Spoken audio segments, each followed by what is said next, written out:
Welcome back to Boilers and Beyond. I'm your host, Jordan Jones. It's Tuesday, March 30th here in West Lafayette. Basketball season is winding down. As I'm recording this, we are 6 days away from crowning a national champion. 2 of the Final 4 have already earned their spot this weekend in Indianapolis. We're entering the downtime of college athletics. The on-court action continues down in the Circle City, but between the transfer portal and coaching changes, there is no shortage of drama elsewhere across the nation in college basketball. We're going to talk about some of the latest news that impacts Purdue here today. Let's jump right in. Last week on the show, going over some of the biggest storylines heading to Purdue's offseason, I pointed out that with the activity of the transfer portal, Purdue may not be left behind in that. Now that we have over 1,000 Division I players already entered the transfer portal, Purdue did get their first transfer of the year. Aaron Wheeler deciding to move on from Purdue. I had talked about it as a possibility last week, and about 4 hours after I uploaded the episode, it became official that Wheeler was going to be transferring from Purdue. Obviously, this is not much of a surprise to me. If you heard my thoughts on the show last week, I think it makes all the sense in the world. Mason Gillis pretty clearly overtook Wheeler as Purdue's top option at the 4 spot this year. With Trey Kaufman-Renn, the high 4-star recruit, coming in the fall, minutes at the 4 got even tougher to project. Caleb First is coming in too. I think he'll play more of the 5 spot than the 4. But regardless, those guys are both very talented players. They're both going to push for playing time. They're both playing this weekend in the Indiana State Finals on Saturday down at Bankers Life Fieldhouse.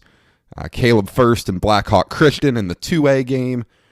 Trey Kaufman-Renn and Silver Creek in the 3A game. Best of luck to both those guys. Wheeler's career at Purdue was an interesting one. He showed a fair amount of promise as a freshman, but I don't think we looked enough into his game at the time because he was utilized as a pure spot-up shooter, as a reserve for Grady Eifert at the 4, and he wasn't asked to do much more than knock down threes and play a little defense. And he was able to knock down threes at a 36% clip as a freshman.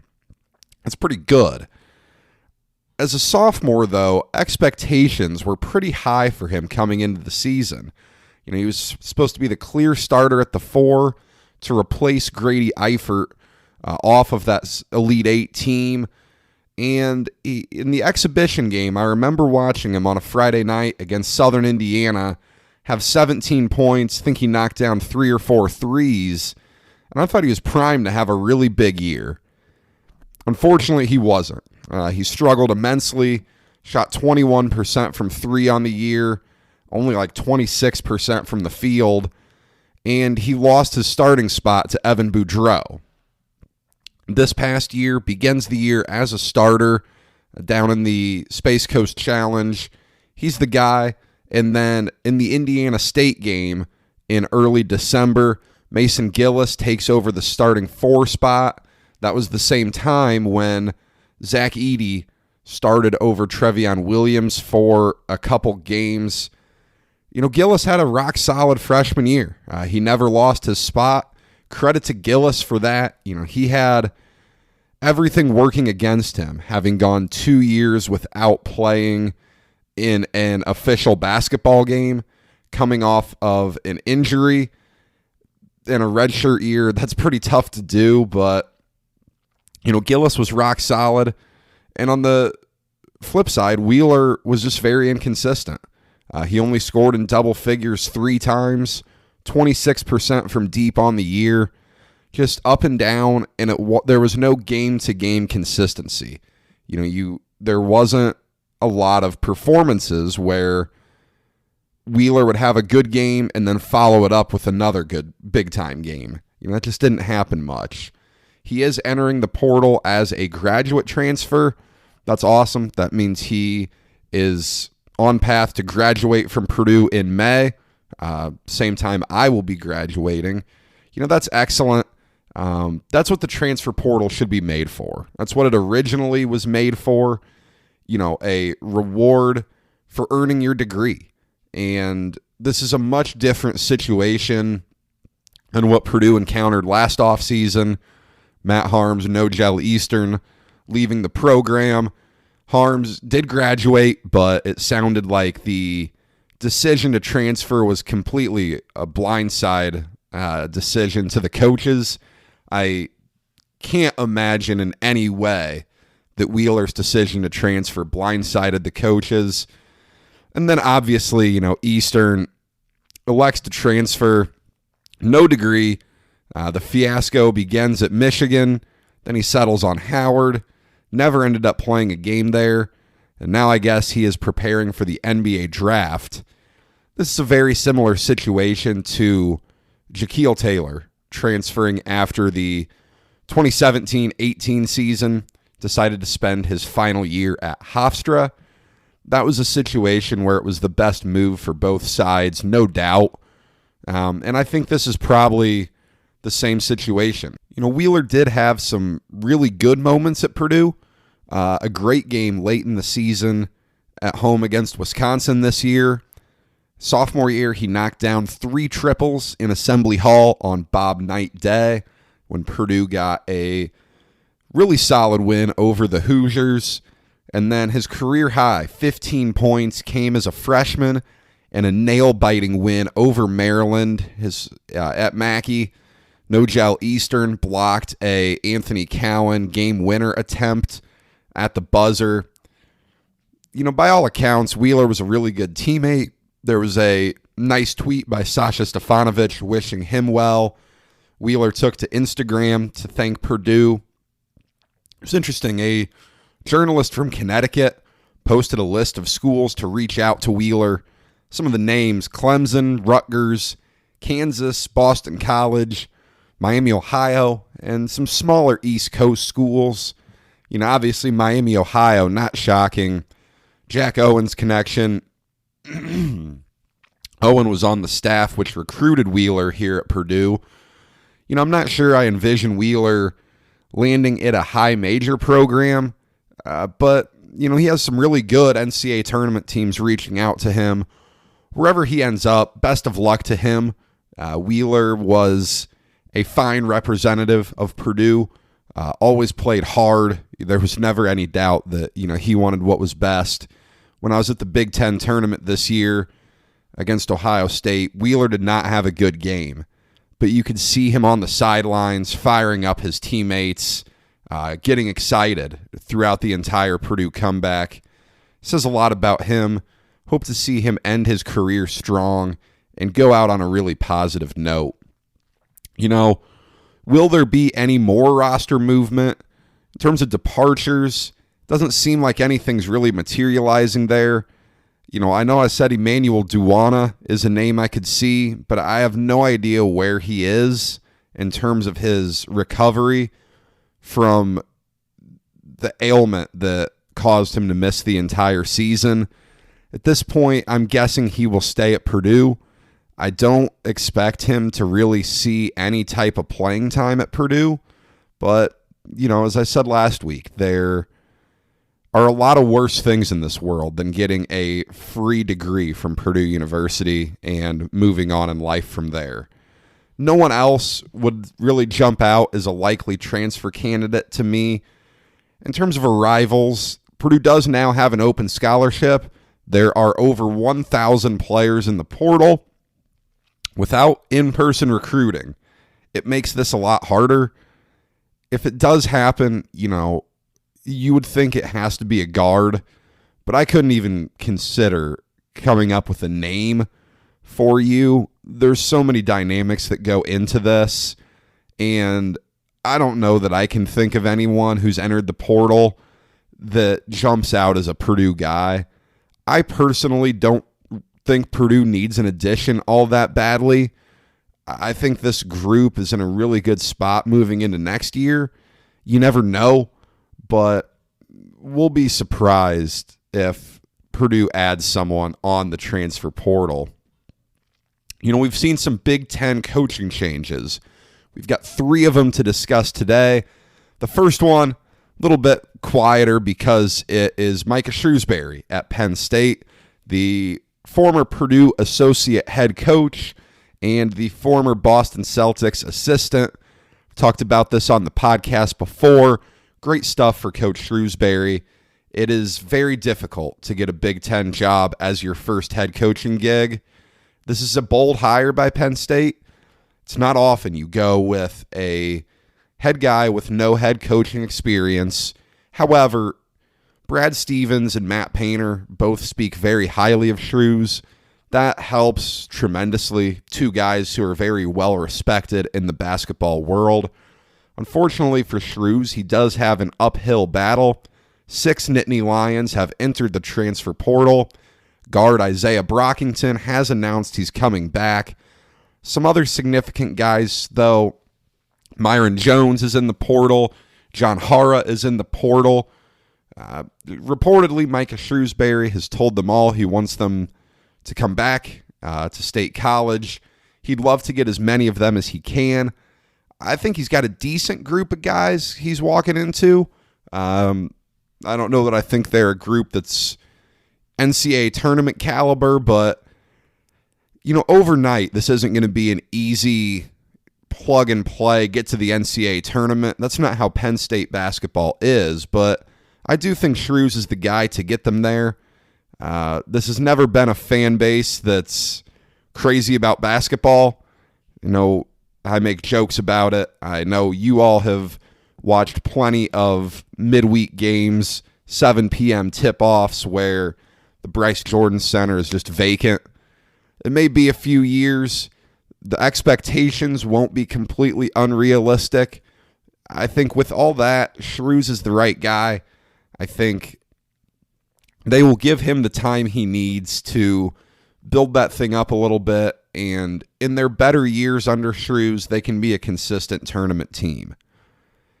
Indiana goes with Mike Woodson, a former player at Indiana under Bob Knight, fantastic player at IU, former Atlanta Hawks and New York Knicks head coach, assisted for the Los Angeles Clippers, assisted for the New York Knicks most recently, and this one sent some shockwaves across the college basketball world.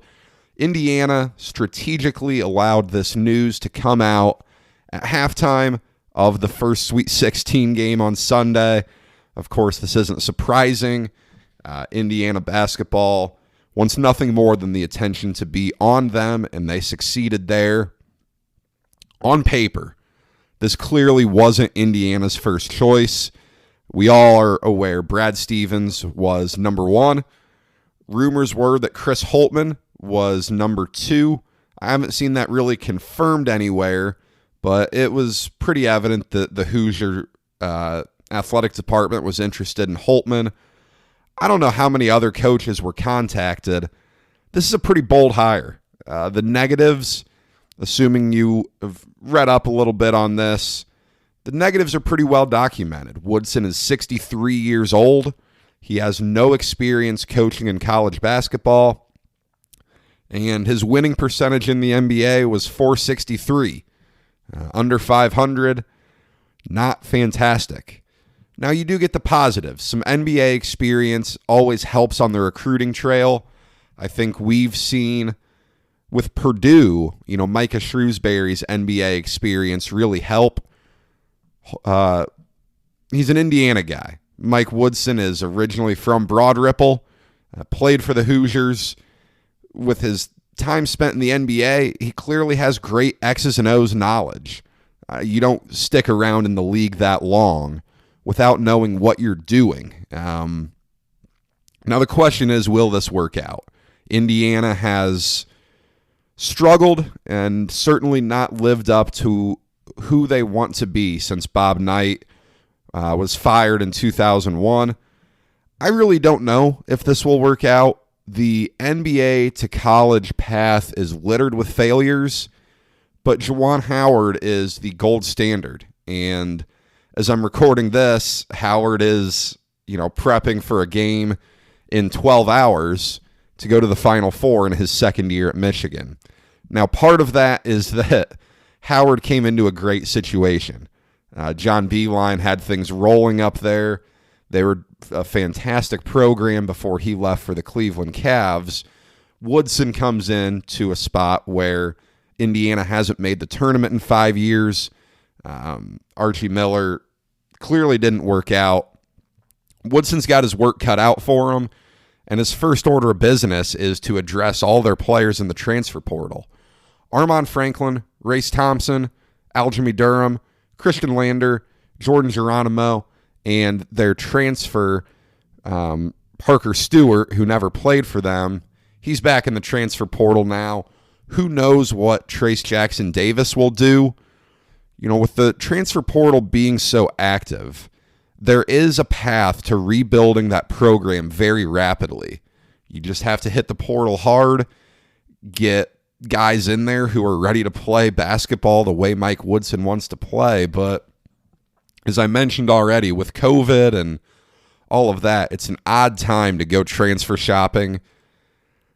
The interesting part of this hire comes from Thad Matta's role as an associate athletic director to oversee basketball. I think this is a smart decision. The message it sends is rather unique.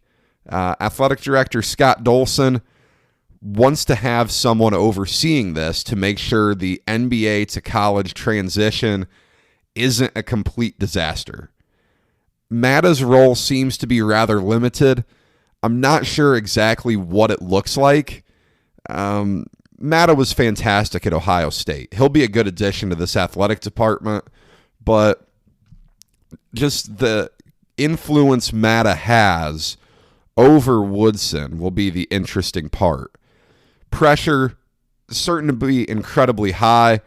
The real question is, and how we evaluate this hire has to be, what are Indiana fans' expectations? Is it to compete for Big Ten championships? Is it to make runs to the second weekend of the NCAA Tournament?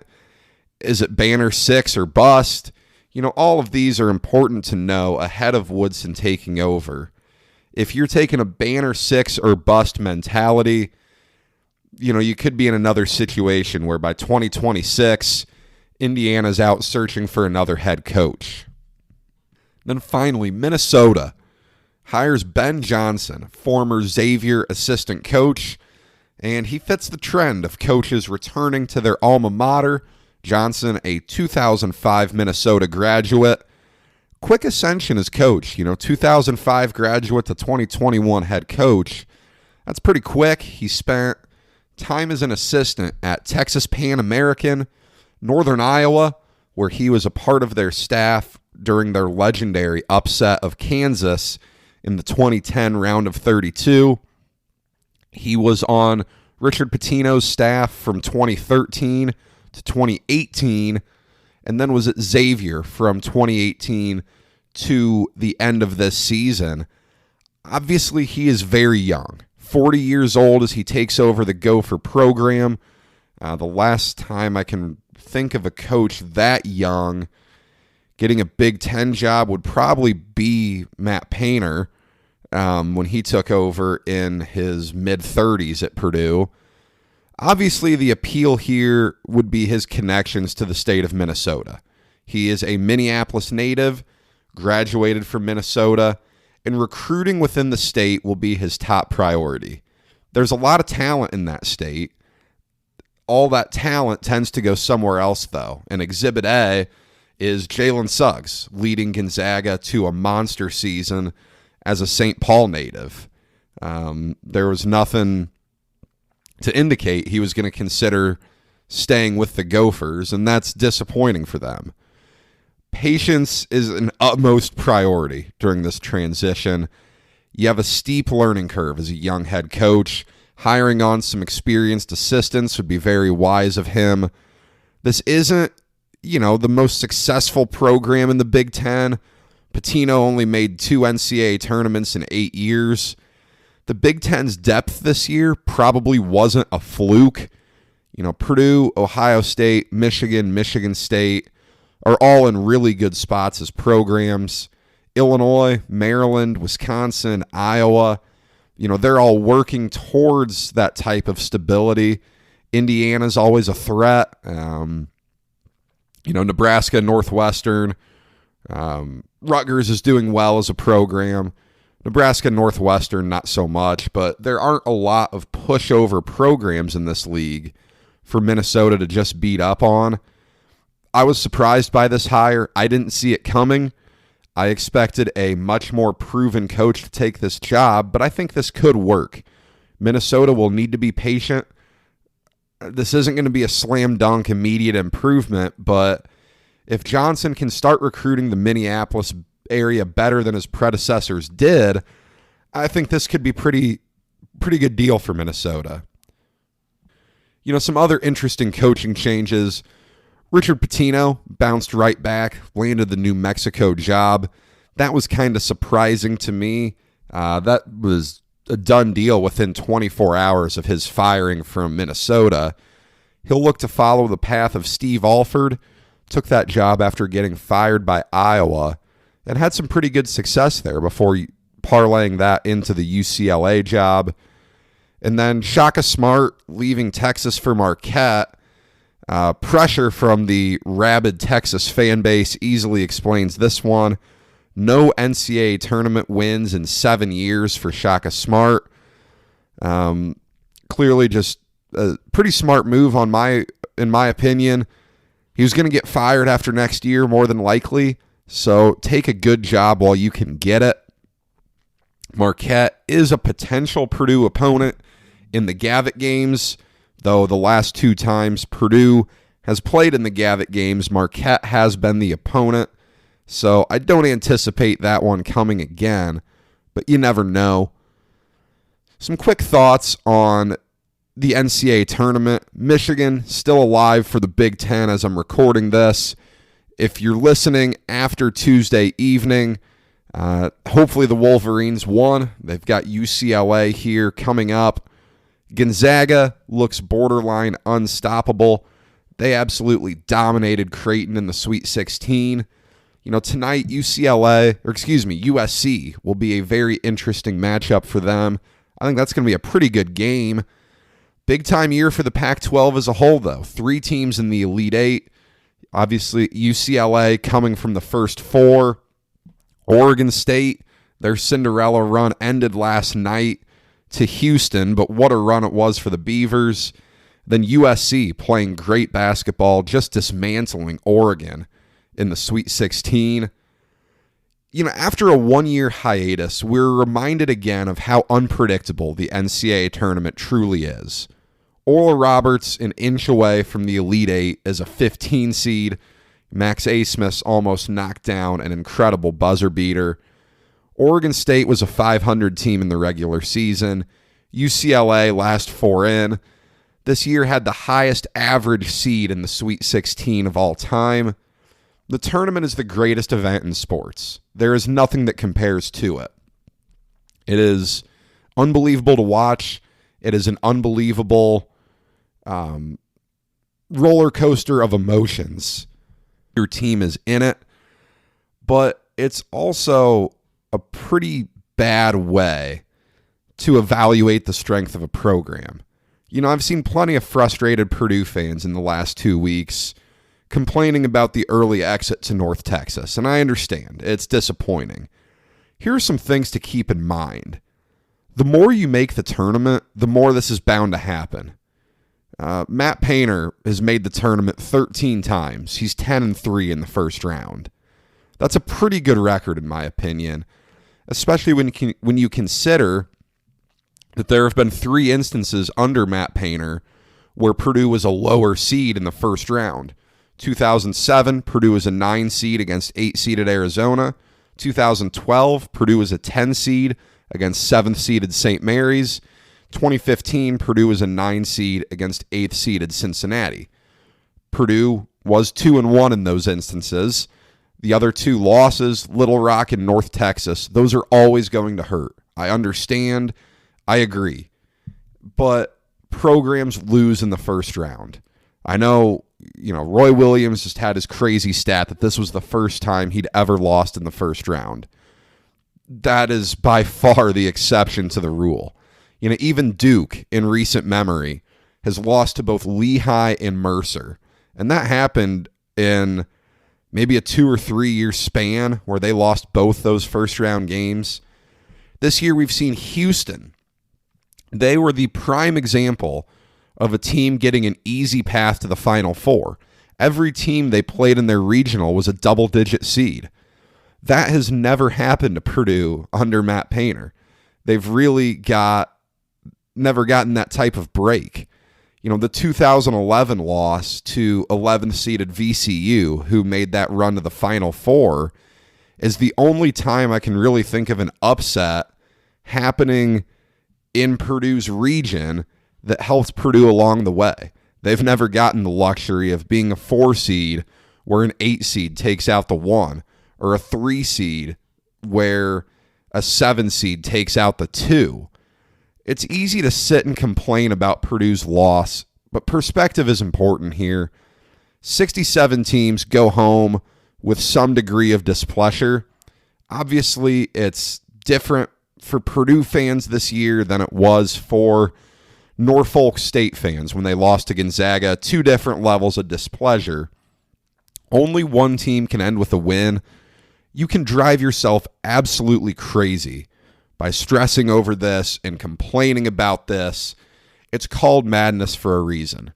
Purdue just hasn't gotten some of the breaks that come with the madness. But, in the last 4 tournaments, Purdue has won 7 NCAA tournament games. Not a lot of programs can say that, and that's including this year where Purdue did not win an NCAA tournament game.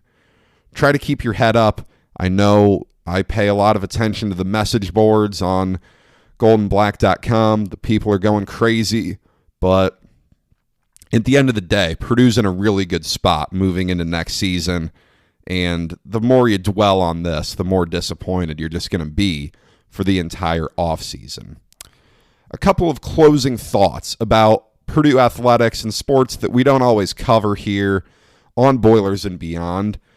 Purdue women's basketball has announced a transition plan. The last time we discussed women's hoops on this show, I had discussed the need for Purdue to probably move on and do something else at the head coaching spot. Sharon Versyp will resign after this upcoming season, and Katie Gearlds, one of the brightest stars in the storied history of Purdue women's basketball, comes in as an associate head coach and coach in waiting. Very cool. She came to Purdue as an Indiana Miss Basketball from Beech Grove, Indiana, just outside Indianapolis. 4th all-time leading scorer in Purdue history, 7th overall pick in the 2007 WNBA draft. Gearlds has spent the last 8 seasons coaching at Marian University down in Indianapolis of the NAIA, 3-time NAIA Coach of the Year. Obviously, this is a huge jump for her. I'm a big fan of this move, though. It'll allow Katie to get started on the recruiting trail to revitalize this program. Though it's not like Versyp has struggled to recruit. She brings in solid talent, another Indiana Miss Basketball coming in this year, but something isn't working out somewhere in the program. It's painfully evident. Indiana just played in the Elite 8 last night, while Purdue finished 11th in the Big Ten, and Purdue has always been absolutely dominant over Indiana in women's basketball. I'd love to see this work out. I would love to see the women's program return to the national prominence where it was, under Carolyn Peck in 98 and 99 when they cut down the nets and won a national title. Under Christy Curry, from 2000 to 06 when they got to a national championship game consistently in Sweet 16s and Elite 8s. There's going to be a rebuild. 4 players are in the transfer portal. Notably, fifth-year senior Carissa McLaughlin, 2017 Indiana Miss Basketball out of Homestead. She's the career three-point record holder at Purdue, opting to spend her final year elsewhere. And then senior Kiana Traylor, Purdue's leading scorer from this past season. She's also in the portal. It may be a slow process to rebuild this program, but the future is brighter today than it was at this time last week, and that's important to note. Then Purdue volleyball, unbelievable stuff from them. A weekend sweep on the road over number 9 Ohio State. Purdue came into the weekend at number 10 nationally. Now they sit at number 8, sitting at 13-5. All 5 losses have come to top 10 teams nationally. The Big Ten is loaded this year, as it tends to be every year in the volleyball world, but Purdue is right there in the mix. Hopefully they can make a run in the NCAA tournament. Dave Shondell deserves that more than anyone in the world. I really wish fans could go to Holloway Gymnasium and support this team. They absolutely deserve it. And then moving forward on the podcast, it's the slow time of the year. Spring football is already done. Obviously, there was very little news to come out of that this year with no open practices, no spring game, anything like that. If you have ideas for episodes, let me know. I'm always open to hearing what you all want me to talk about. And I definitely plan on doing some more interviews on the show over the summer. Hopefully we can work some of those out and get a good schedule lined up for you all. That's all I have for you today. Thank you for spending your time with me. I'll be back here next week after the national championship to put a final wrap on the 2020-2021 college basketball season before we transition into official off-season mode. Be sure, follow the show on Twitter at BoilersBeyond. Help you stay in the loop on all things Boilermakers. Subscribe to the podcast wherever you get your podcasts so you don't miss an episode. Until next time, enjoy the final week of college basketball.